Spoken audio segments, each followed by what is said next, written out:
There is sound this video.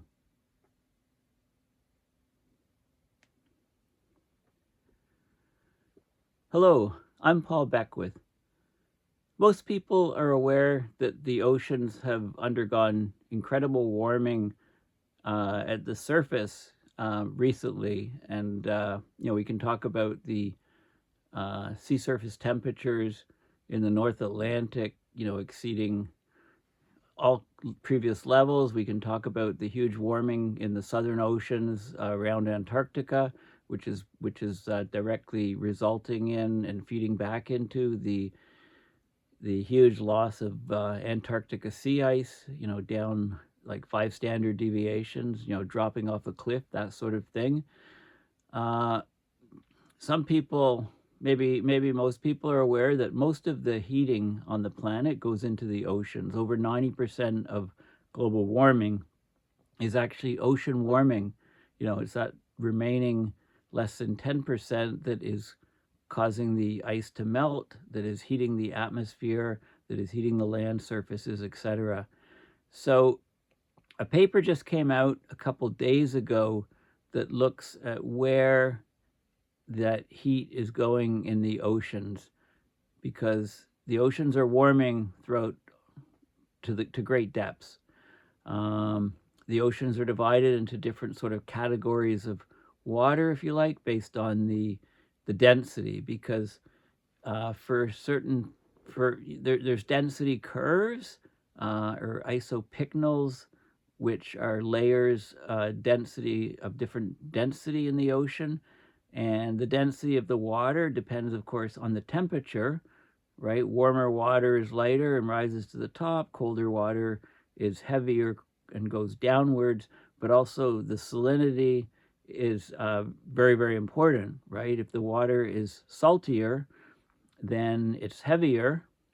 And if the water is fresher, then it's lighter. So all of those factors come into play in terms of the different categories of water, if you like. And there's different so-called modes of the ocean, or layers where there's not much variation in the vertical direction.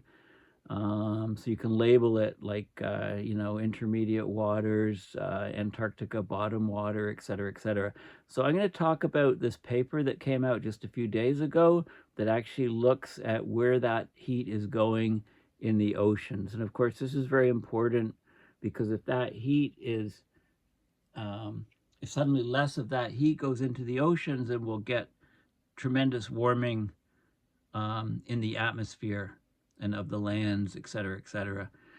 So this image I'll get back to, but this is an image of Argo, so-called Argo floats, okay, different submersibles that measure data on the ocean. So I'll talk about that, which is a key part of the source of data for this paper.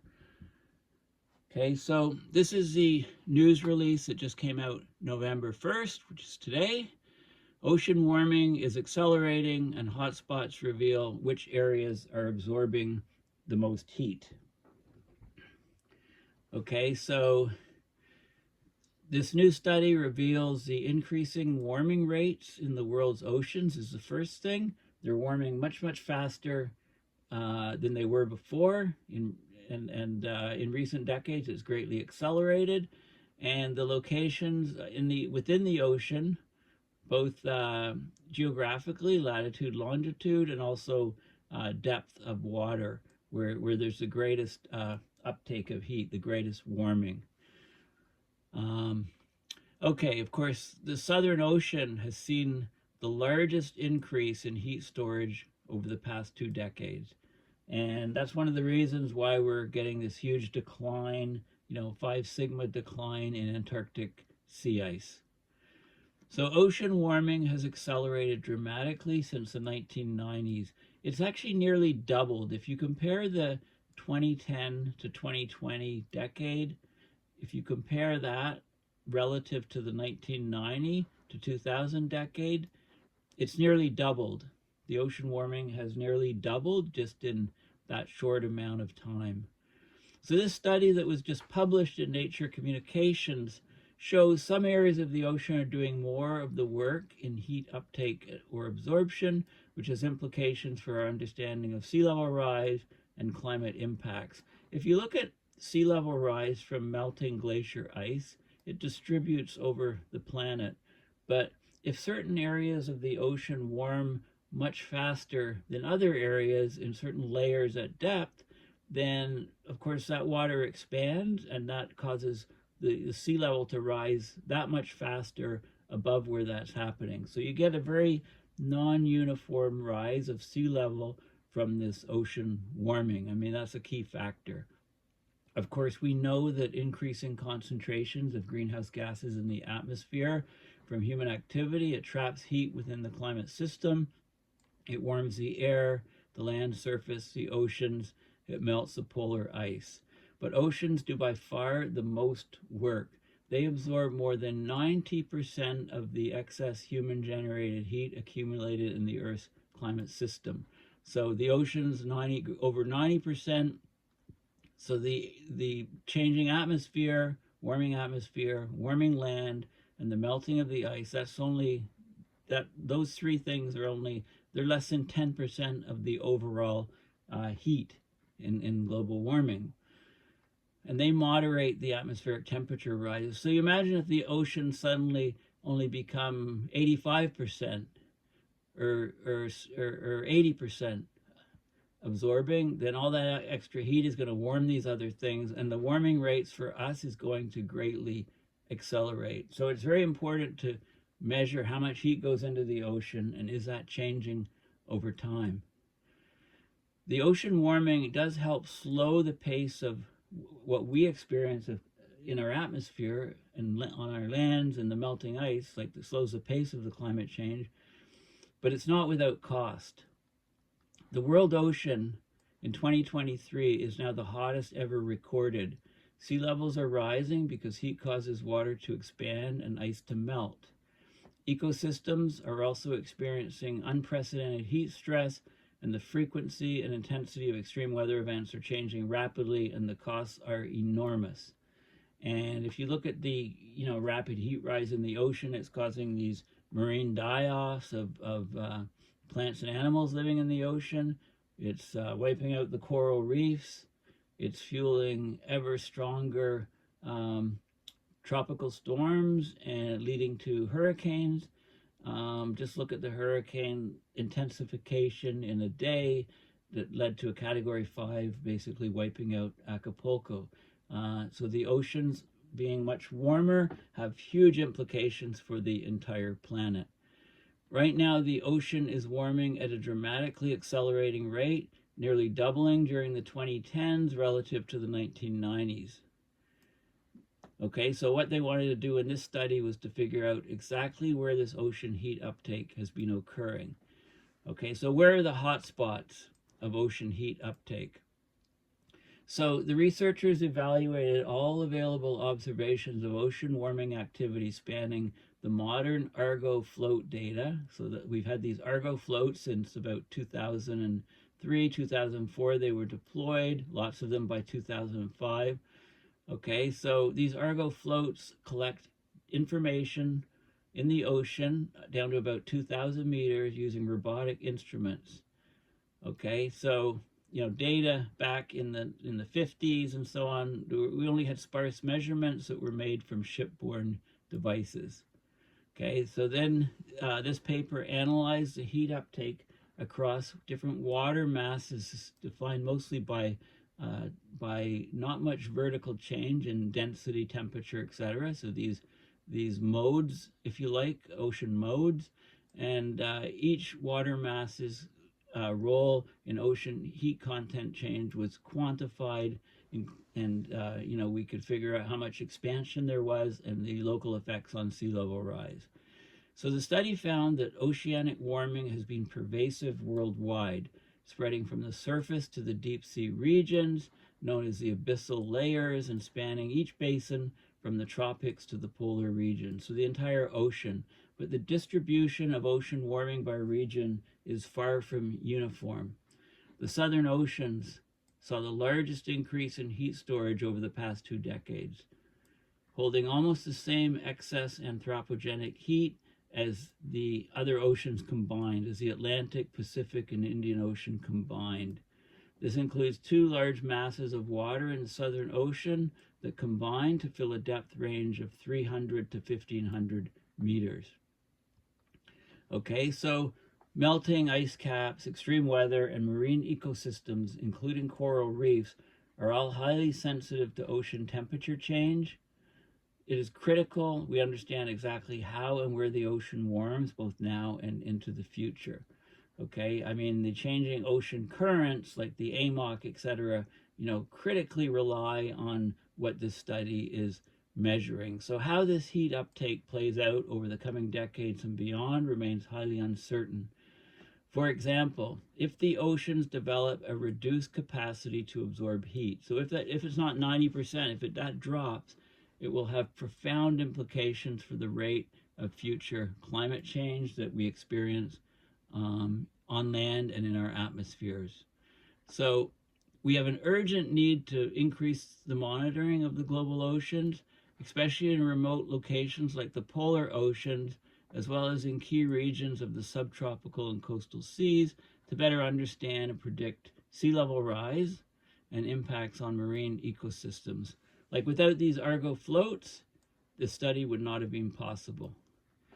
Okay, so let's have a look a bit more at what the Argo floats are, because it's a really neat technology. So I went to Google Images and I just Googled Argo floats, and you get all kinds of images of, pictures of the device and the trajectories in the ocean and all kinds of information. And this is, each dot represents an Argo float in the ocean.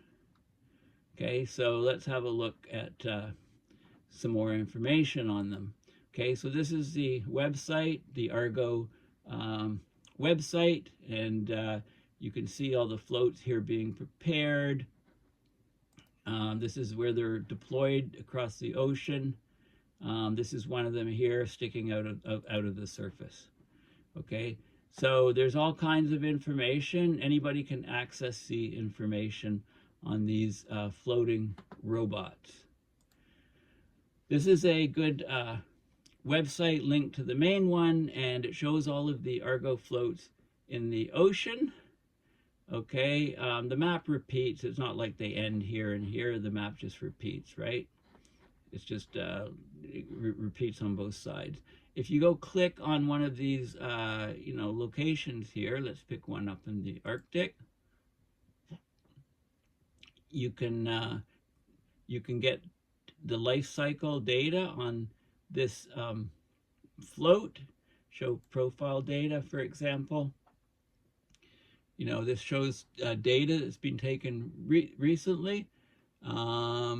Sea temperature they go down to 2,000 meters to the surface, and they cycle through.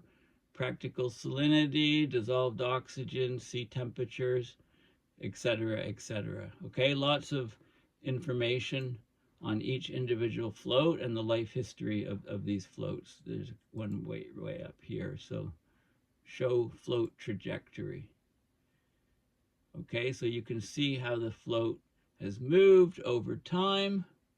That's over 10 days, over 30 days. 32 floats up there. Okay, so you can play around with this and basically see. Let's have one. Let's look at up here. These ones will move pretty fast, right? Because they're in the Gulf Stream. Show float trajectory. Okay, so they're basically being carried around by the ocean currents. Now, the trajectory. So this is the status of Argo. Okay, Argo deployments began in 2000. By November 2012, the millionth profile was collected, with the 2 millionth profile collected in November 2018. Today, as of November 1st, we have 3,806 floats in the ocean. There's still areas of the ocean that are undersampled. There's other areas that have very good sampling. To maintain the Argo array, national programs need to provide 500 to 600 floats per year. Okay, because they have a lifetime. You have to add, so about 500 to 600 die every year, and they need to be replaced with new ones. They last maybe about 5 years or something. They're powered by lithium batteries, which I think is, the batteries eventually run out and they just sink to the ocean floor, I believe. There's different new designs that are coming on play. This is some data.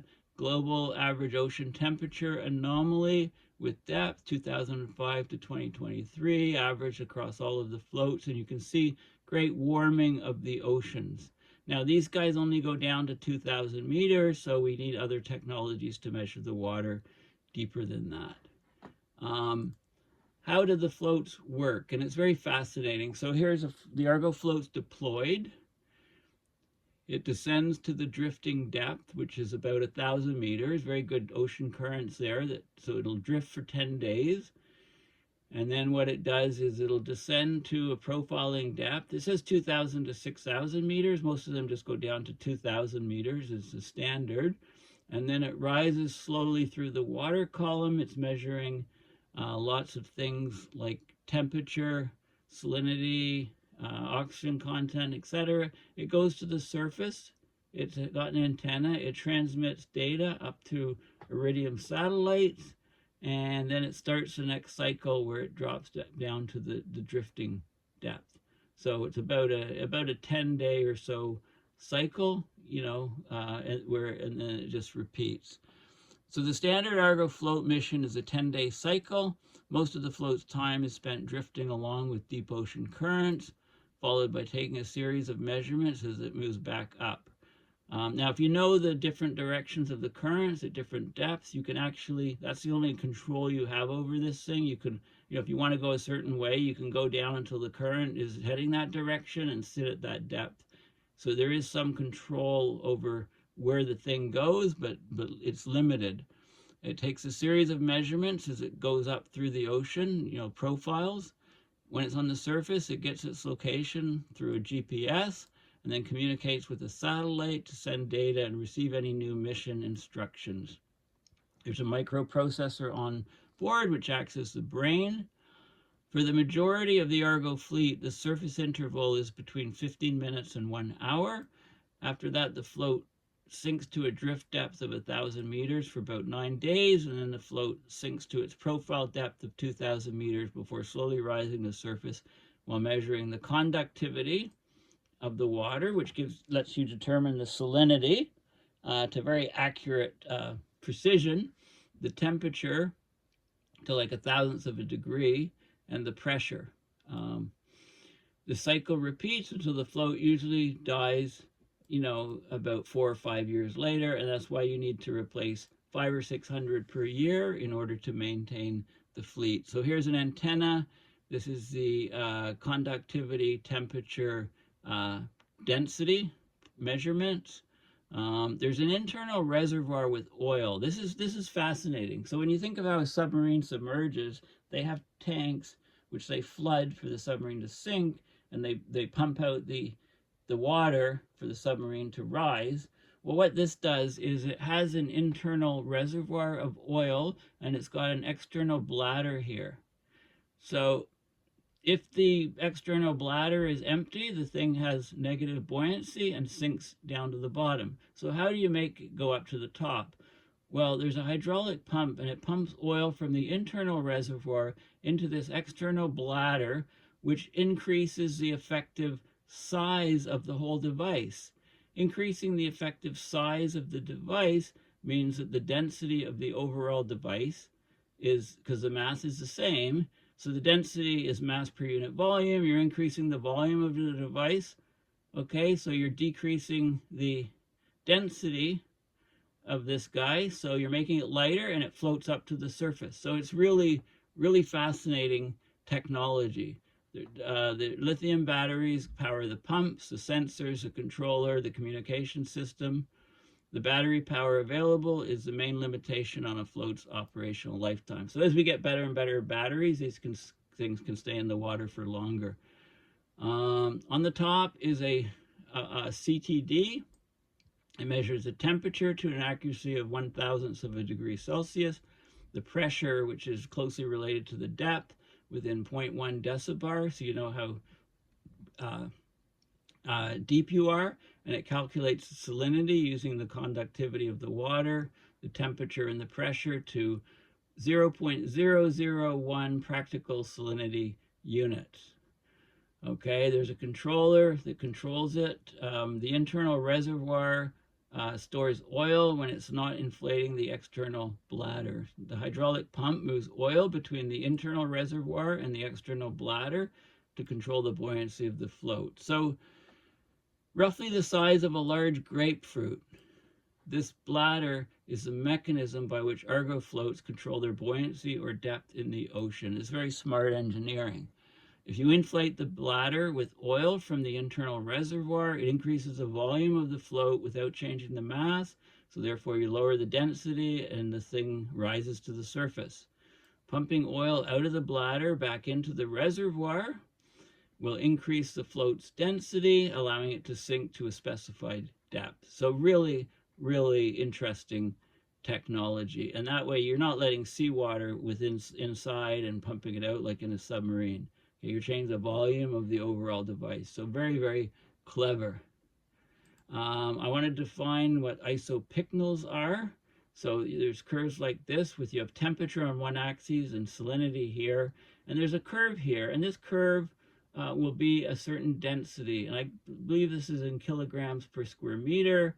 So the red, for example, when you go up here, so this is the highest density. So for, you can vary temperature and you can vary salinity to stay along this curve. So a certain mode of water will have a specific density. So the water won't rise and fall within that mode, so that you get vertical stability, if you like. There's another image here. This is a temperature salinity diagram. This is in terms of grams per cubic centimeter or grams per mil.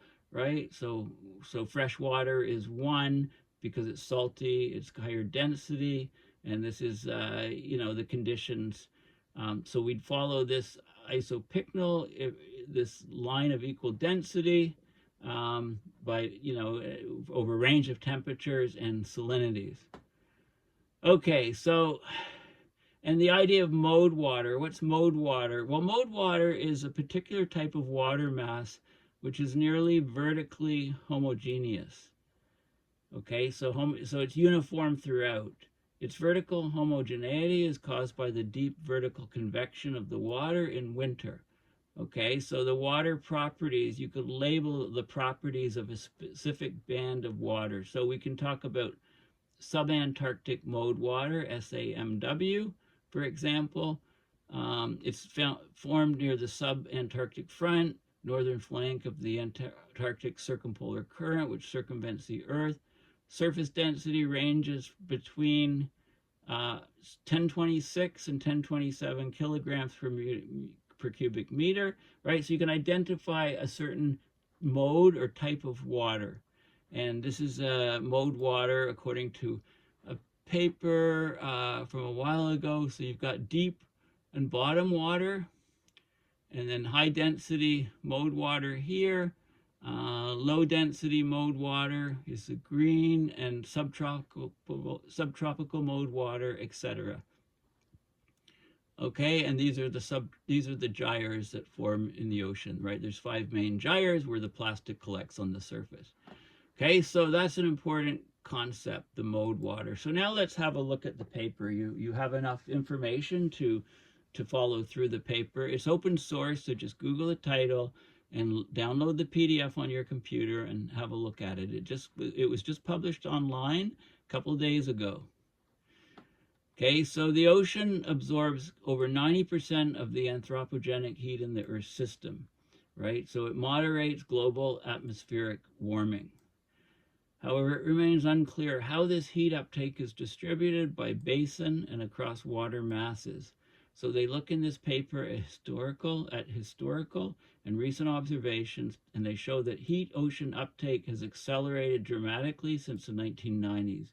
It's nearly doubled between the 2010 and 2020 relative to 1990 to 2000.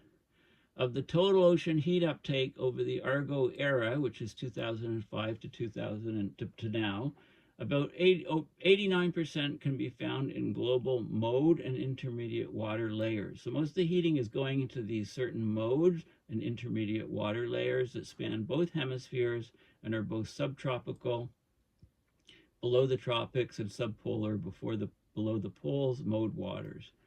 Due to anthropogenic warming, there are significant changes in the volume of these water mass layers as they warm and freshen. If you factor out the volumetric changes, the combined warming of these layers accounts for about 76% of global ocean warming. We further decompose these water mass layers into regional water masses over the subtropical Pacific and Atlantic Oceans and in the Southern Ocean. The regional mode and intermediate waters are responsible for a disproportionate fraction of total heat uptake compared to their volume, and this has important implications for understanding ocean warming, sea level rise, and climate impacts. Okay, so again, about 91% of the excess heat trapped by greenhouse gases goes into the ocean.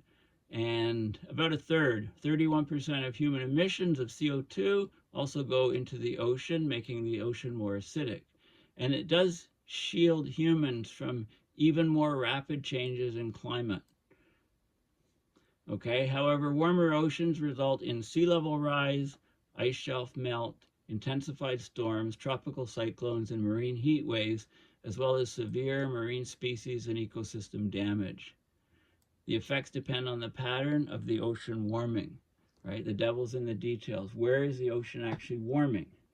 So this paper tries to quantify it. So about 90% of total ocean warming is found in the upper 2,000 meters, with over 2/3, so about 67% is concentrated in the upper 700 meters. That's since the 1950s. And we've seen an increase of warming rates at both intermediate depths of 700 to 2,000 meters and in the deeper ocean below 2,000 meters. The Southern Ocean south of 30 degrees south latitude has been estimated to account for 35 to 43% of global ocean warming from 1970 to 2017, and an even greater proportion in recent years. Northern Hemisphere ocean warming appears to be concentrated in the Atlantic Ocean, the North Atlantic.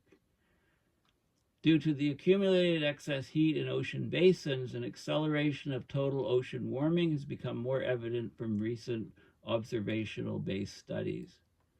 Okay, much past work focused on the distribution of ocean warming as a function of depth and basin, but here they look at it in terms of the different water mass layers within specific water masses, so the different modes of the water.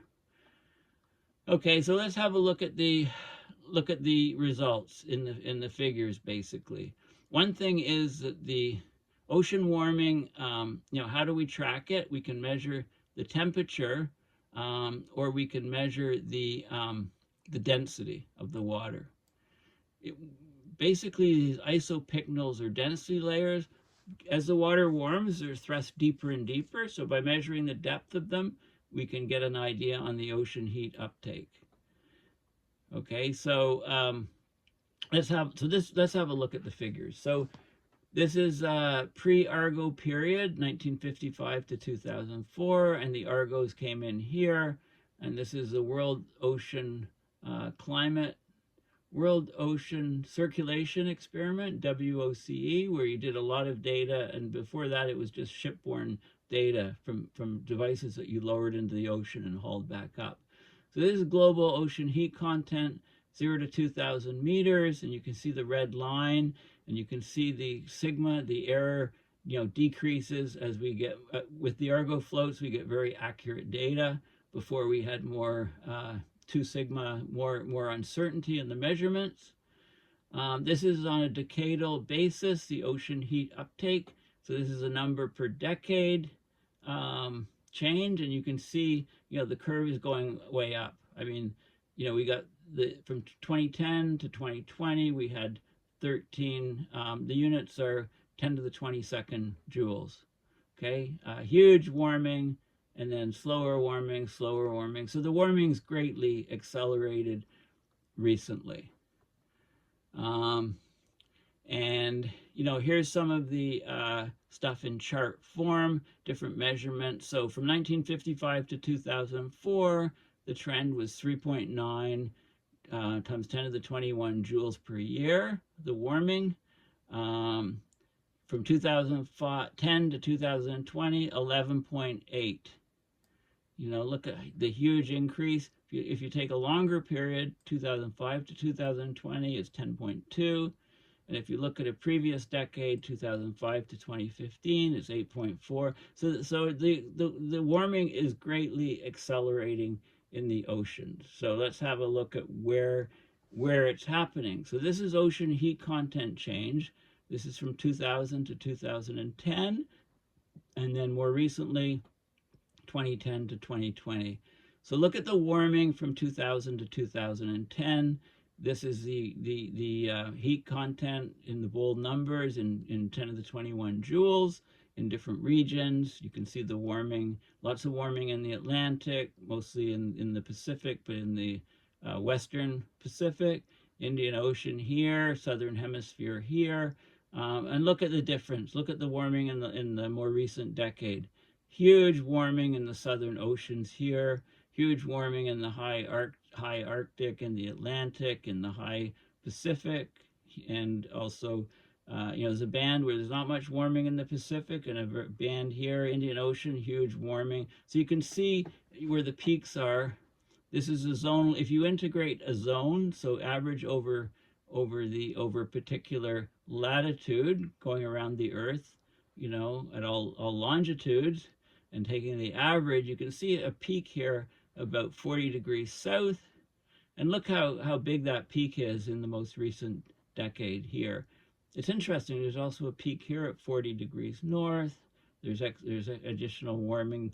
There's warming at all latitudes, but you can see spikes. So the warming is very non-uniform. So if you look at global sea level rise in the region, it's huge here because the water's warmed and the warm water is expanded, right? The increase in sea level rise from the glacier melt is more distributed over the ocean, but the warming effect is on top of that, and it's huge. So certain regions so the sea level rise along the eastern seaboard of the U.S. is huge because the water is warmed there so much, and also we're getting a lot more of amplified tropical storms turning into hurricanes because there's so much energy to fuel these storms.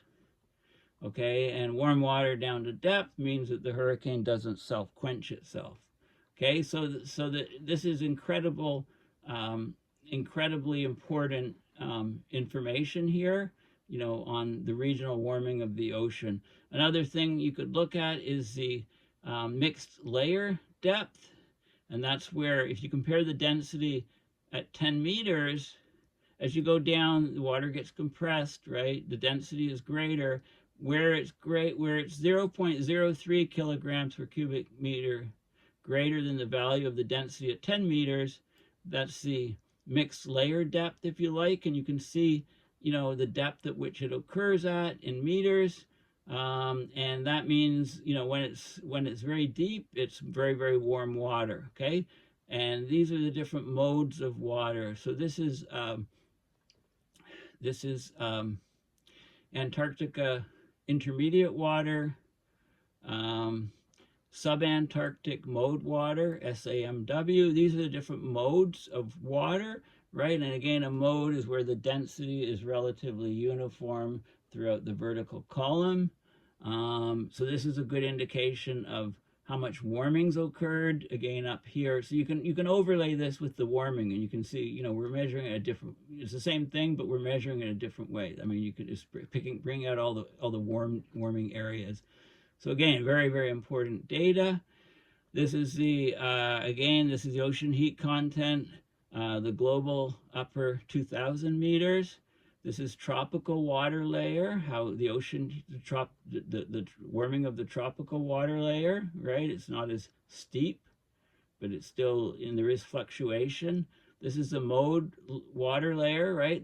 All these different modes of water, if you like, that are absorbing lots. Most of the rise in this curve is from the mode water increasing, and this is the intermediate water layer here, and you can see there's depth here and different latitudes here, and you can see the tropical water, the mixed water, the intermediate or medium level water, the intermediate water, subtropical mode water, South Pacific mode water, etc. And these are the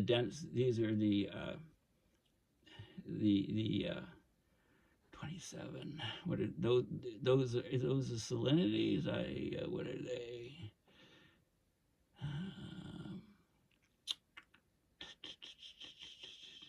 It's a good question. Yeah, these are the wintertime isopycnals. So the densities, kilograms per cubic meter. The wind superimposed contours. Okay, so the different density layers, the isopycnals. This is the temperature from 2005 to present.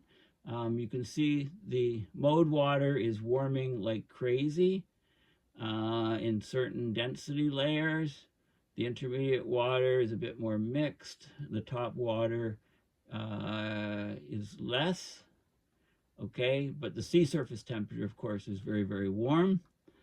Okay, this is again global upper 2,000 meters, and this is warming of the medium water and intermediate water layers, and then the volume change. Okay, so if you add these two dashed lines, you get the red line.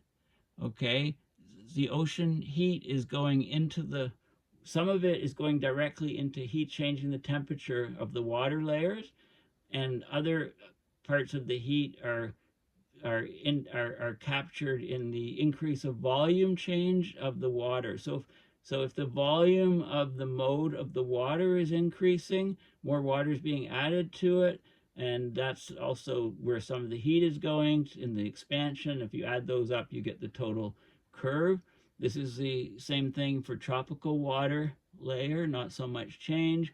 Mode water layer, which is most of this change here, is obviously the mode water layer, and the intermediate water layer. It's warming, the intermediate water is warming, but the volume is actually decreasing a bit, bringing the whole curve down. And then you see some of the different, these are the densities of the water change and the year. And you can see certain different layers are warming by different amounts. So here, intermediate water layer warming, this is from the warming effects, and this is from the volume change. So most of the, the mid levels are much higher, or the mode water levels are much higher, much higher effects. So sea level rising above in that particular region is much higher. And then there's more detailed information. This is ocean heat content trend from 2005 to 2020. Cooling area here, huge warming here and in the southern oceans. And this is the sea level anomaly trend, and you can see, where the water is warming, where the heat is going and warming and increasing the volume of the water, you get most of the sea level rise is much higher in those particular regions. I mean, the sea level anomaly trend, it lines up perfectly with the ocean heat content trend. Thermal expansion coefficient trend, another way of looking at it, same sort of thing. Haline contraction coefficient trend, not so much effect. Okay, and then you can look at this, look at the different ocean basins. So this is the Western Pacific.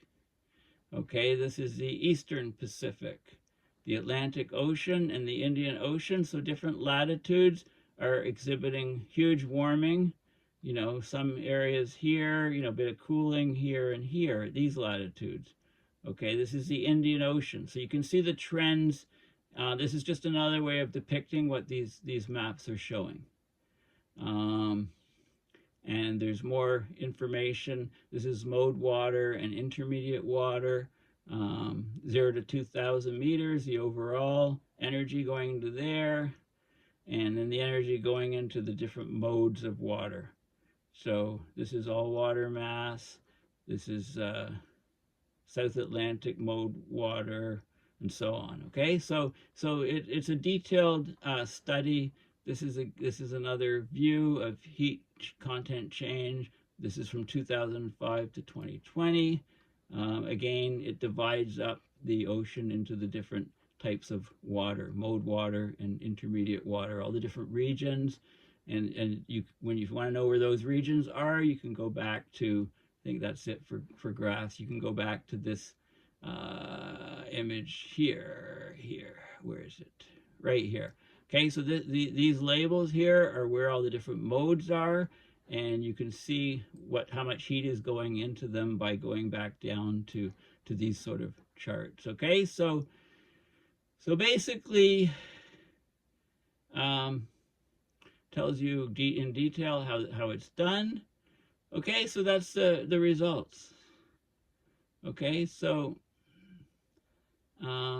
summary and discussion. The world's oceans hold by far the largest excess anthropogenic heat in Earth's climate system. Knowing exactly where and how much heat is stored in the ocean is as fundamental to our ability to understand and predict future climate change and sea level rise. In addition, this knowledge can help inform how to optimize observing networks for monitoring the state of the ocean and climate system. The studies documented a strong acceleration in global ocean warming since the 1990s, amounting to greater than 25% increase in ocean heat content during 2010 to 2020 relative to 2000 to 2010. Nearly a twofold increase during 2010 to 2020 relative to 1990 to 2000. Approximately 89% of the increase in global ocean heat uptake, which includes warming and volume changes, right? Warming the water increases the volume, is confined to global mode and intermediate water density layers during the Argo era, 2005 to 2020. So these mode and intermediate waters play a vital role in absorbing and redistributing tracers such as heat, carbon, and oxygen in the global ocean. The warming of 13 of these regionally defined mode and intermediate waters at fixed geographic locations and isopycnal depths, i.e. with volume effects removed, that accounts for about 48% of global ocean warming, despite their volume occupying just 24% of the ocean. So the ocean is rapidly warming, but it's very non-uniform warming, okay, which has a lot of effects on ocean currents, which then feed into atmospheric movements, etc., the way heat is transferred from the equator to the poles, etc., etc. So the whole system is basically rewiring. The mode and intermediate waters are traditionally defined by their oceanographic features such as temperature, density, salinity, and stratification. These features have evolved as the upper ocean has warmed and stratified over the last few decades, and as precipitation minus evaporation fields have changed, right? As rainfall patterns change, that changes the oceans quite significantly, especially salinity, which then changes the stable modes. Okay, so in this paper, for simplicity, they used a set of fixed longitude, latitude, and density or depth criteria to define these water masses and estimate how their ocean heat content has changed over the Argo era. Okay, so basically, it's the details of where the ocean's warming, at what depth it's warming, and how these modes of water are changing, either increasing or decreasing in volume. Okay, so there's been the majority of ocean warming over the Argo era has been in the water masses in the southern hemisphere. Okay, so, and climate change induced warming and freshening at the surface are projected to stratify the upper ocean. Right, as you warm the oceans, warm water rises, so it tends to stratify the ocean in the vertical direction. And this is not a good thing because we need overturning, we need mixing of water at different depths in order to bring nutrients up to the surface from down below, and in order to bring oxygenated water that is right near the surface down to depth to provide oxygen to marine creatures there. So the overturning of the water masses is very important. Also, the overturning, the vertical mixing is necessary to bring carbon from the surface downward to depth, so the oceans are a sink for carbon, um, and also heat, to bring heat down. So if this changes, the stratification of the oceans will change the capacity of the oceans to absorb this heat, and this will have profound implications for the rate of future anthropogenic climate change. So we need to keep an eye on what's going on here because it explains a lot about what's happening to the climate system that we experience living on the land and being exposed to the atmosphere.